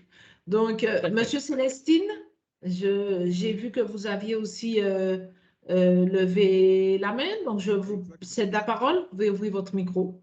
C'est bon, il est ouvert. Merci à tous. Merci, bonjour à tous. Alors, je me présente Didier Célestine, chargé des relations d'entreprise en Martinique, à Cap Emploi. Alors, c'est vrai que dans le cadre du DUOD, nous avons été amenés à découvrir un certain nombre de pratiques qui ont été mises en œuvre. Je pense qu'on m'entend bien. Madame Bonpre, on m'entend bien? Vous m'entendez bien? Oui, parfaitement, parfaitement. D'accord. En fait, je ne sais pas si tout le monde a déjà eu cette opportunité de vérifier cela, mais il peut arriver parfois que lorsque vous avez une personne qui est en duo, qu'elle commence en fait son duo et qu'elle trouve, par exemple, opportun de pouvoir découvrir en fait les autres postes qui sont à côté. Et il arrive que des fois dans l'organisation, qu'il y ait cette personne qui soit en duo et qui soit amenée en fait à découvrir plusieurs postes dans cette journée que les collègues, je dirais que les entreprises décident à un moment de pouvoir permettre à ce bénéficiaire de l'obligation d'emploi de découvrir d'autres métiers qui pourraient en fait être intéressants à voir et à comprendre et à connaître au sein de l'entreprise. Donc ça, c'est une chose que nous avons remarqué et qui des fois s'est faite. Et cela s'est même produit dans le cadre par exemple, lorsqu'il y avait eu la COVID, ou à un moment, lorsque le bénéficiaire, il était en fait en distanciel, ils ont été amenés à faire le duo en distanciel pour découvrir justement en fait d'autres métiers. Donc ça, c'est une chose que nous avions constatée. Et par la même occasion, concernant les outils, alors nous avons été amenés, les collègues et moi, à remarquer que certains employeurs nous disaient à plusieurs reprises, oui, mais nous avons cette difficulté qui est de... On ne connaît pas le DUOD, on ne sait pas ce que c'est, ou bien on a peut-être cette approche, mais on voudrait avoir plus d'informations. Et c'est la raison pour laquelle nous avons été amenés à créer un outil. Madame Mombre, nous vous l'avions en fait transmis. C'était un outil qui permettait en fait d'accompagner justement les employeurs sur la journée. Donc, c'était un outil qui permettait de présenter le préaccueil. Donc, comment cela doit se dérouler, de vérifier avec le bénéficiaire que tout va bien, c'est-à-dire qu'il a la possibilité de se déplacer et de venir sur le site, qu'il n'y ait pas, si jamais il y a en fait un déjeuner à prendre le midi, qu'il n'y ait pas par exemple des allergies, qu'il ne fasse pas des allergies. On va travailler sur la partie accueil. Donc, comment l'accueil va se faire? Est-ce qu'il s'agira d'avoir le responsable, le dirigeant qui va être présent, donc le maire ou encore le directeur des services qui peut venir faire la présentation et inaugurer en fait la manifestation? Est-ce que dans le cadre de la relation en fait avec le tuteur, comment cela va se passer? Quels sont les moments clés de cet échange qui vont se passer en fait au cours de la matinée et ou de la journée? Et puis, la pause médiane, comment elle va se dérouler? Est-ce qu'il s'agit d'une pause où il va manger avec tout le monde, ou est-ce qu'il va en fait décider de pouvoir manger en fait à part, parce que c'est peut-être un choix? Et puis à la fin, la pause médiane et le bilan. Donc, c'est tout cet élément-là que j'ai été amené en fait à compulser, à travailler en fait avec d'autres collègues sur cet outil qui permet en fait aux différentes personnes d'avoir un regard qui peut être global sur l'accompagnement du DUOD de la journée. Donc, cet outil, nous avons été amenés à le proposer à Mme Monbrun. Donc, on pourra à ce moment-là, en fait, en faire part à tous les employeurs qui nous sollicitent dessus, puisque on sait bien que c'est peut-être pas forcément évident quand c'est la première fois qu'on est, en fait, en mesure d'accueillir une personne en situation de handicap et qu'on ne connaît pas, en fait, justement, le public. Voilà, c'est simplement ça. Très bien. Bien, merci, Monsieur Célestine. Donc, s'il n'y a plus d'autres questions, mais je vais... Juste, si vous permettez, donc en fait, sur le site de FIPHFP, quand vous irez dans les ressources, dans l'espace ressources, donc vous allez dans l'espace employeur, ensuite dans l'espace ressources, vous retrouverez une page dédiée au webinaire d'aujourd'hui, et sur cette page-là, vous pouvez retrouver le replay et retrouver un certain nombre de documents. Donc, j'y mettrai le document de Monsieur Célestine. Vous retrouverez l'attestation d'assurance. Vous retrouverez également une petite vidéo, une vidéo rapide qu'on a réalisée dans le cadre du Handipact pour les employeurs publics. Et l'idée, c'est que vous puissiez intégrer cette vidéo dans le mailing que vous enverrez à vos agents. Et ça vient expliquer l'intérêt pour un agent d'accueillir quelqu'un, une personne en situation de handicap, pour découvrir le poste. Parce que c'est vrai que dans le kit de communication du DoD, on trouvait des choses qui s'adressaient aux personnes, des outils de communication qui s'adressaient plutôt à la direction des employeurs, mais pas forcément d'outils qui s'adressaient à l'agent qui allait accueillir. Et il faut quand même bien convaincre la personne. Donc là, vous retrouvez sur cette page-là une vidéo, on a eu des bons retours l'année dernière, donc on l'actualisait en mettant la bonne journée, etc. Voilà mes petites précisions, Nadine, je vous en prie. Alors, il y a Madame Hugo qui a levé la main, donc juste une minute, je lui passe. Oui, excusez-moi, c'est une minute, je l'ai mis un petit peu dans la conversation parce que c'est en dehors de la question du DoD. Si vous avez terminé, je ne veux pas intervenir, c'est parce qu'on a lancé notre recrutement bénéficiaire d'obligation d'emploi au niveau de l'éducation nationale et notamment sur Rectorat Nancy-Metz. Ça s'adresse qu'à des personnes qui ne sont pas déjà fonctionnaires, mais si vous avez des contractuels qui sont intéressés, on recrute sur tous les métiers. Ça fait un peu plus de 3 semaines qu'on a lancé. On a pour le moment 0 candidature sur le premier degré, c'est-à-dire sur les écoles primaires. Donc, si vous avez des agents contractuels qui voudraient rentrer dans la fonction publique par ce biais-là, nous sommes ouverts à toute candidature, sachant que ce sont les mêmes niveaux de diplôme, par contre, que pour passer le concours, mais qu'après, il n'y a qu'un jury et pas d'écrit. Voilà. Très bien, merci beaucoup.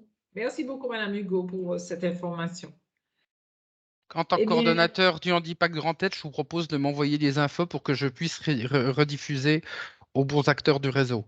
Merci. D'accord, très bien, merci. Merci beaucoup. Bien, écoutez, il me reste à vous remercier de votre participation active par rapport à ce webinaire. Alors, j'ai relevé quelques mots forts que j'ai entendus de plusieurs intervenants d'ailleurs. Alors, volonté. Donc, la volonté qui part, certes, d'une volonté gouvernementale, mais qui devient aussi notre volonté en tant qu'employeur ou en tant que prescripteur.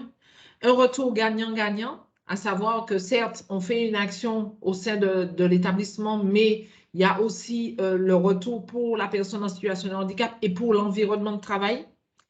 J'ai aussi noté la nécessité de faire ensemble, d'entrer dans une démarche constructive, donc d'être dans cette organisation. Et cette organisation, au travers du DoD, elle existe, puisqu'il y a l'offre qui est saisie, ensuite la prise en charge par les différents prescripteurs. Cette notion d'accompagnement et aussi, à travers le DoD, eh bien, une démarche d'innovation, puisque nous avons pu constater que certains employeurs sortaient du cadre défini en proposant eh bien, une immersion préalable.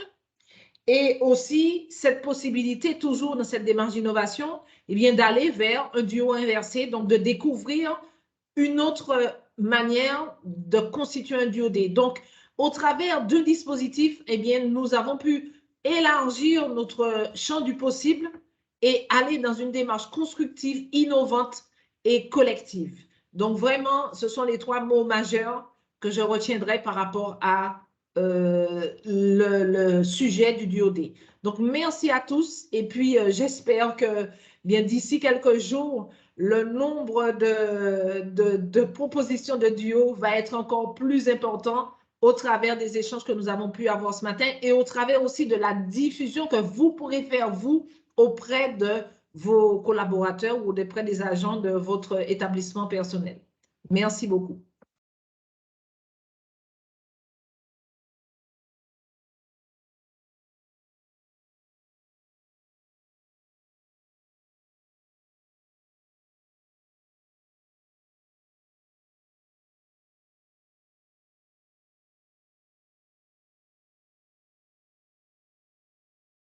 Donc, Monsieur Baptiste, Madame Jacquimer, oui. Vous voulez dire quelques mots? Oui, donc pour ma part, c'était juste rassurer vraiment les employeurs que nous sommes vraiment là pour eux et de ne pas hésiter à se rapprocher soit du Pôle emploi ou du Cap emploi et on fera le nécessaire. Très bien. Madame Jacquimer? Eh bien, j'ai envie de dire qu'il n'y a plus qu'à faire, hein. Tous les jalons sont posés, donc maintenant, on a semé, donc il nous faut récolter. Voilà, donc on va faire le tour de tous nos partenaires. Voilà, c'est un travail permanent en fait. Hein. C'est une communication voilà, qui ne s'arrête pas en fait. Hein. Il y a toujours des allers-retours. Donc voilà, jusqu'à l'aboutissement. Donc c'est une affaire à suivre tranquillement. Merci. Merci beaucoup. Merci à tous les intervenants et merci aussi à Handipact pour la réalisation à mes côtés de ce webinaire. Merci à tous les intervenants, merci pour tous nos échanges. Vous voyez, on fait un petit peu dans les webinaires maintenant, dans les réunions virtuelles, on fait un peu comme dans les réunions en présentiel. Quand la réunion est finie, on continue d'échanger comme ça un peu librement. Donc je trouve ça très sympa. Hein. Voilà, on ne peut pas boire le café. Voilà, c'est la limite de l'exercice. Hein. Ok, encore merci à tous et puis à très bientôt. À très bientôt. Au revoir. Merci beaucoup, M. Guénaud. Merci, Mme Montbrun. Au revoir tout le monde. Merci, Mme Montbrun, M. Guénaud. Au revoir. Au revoir, Ariel.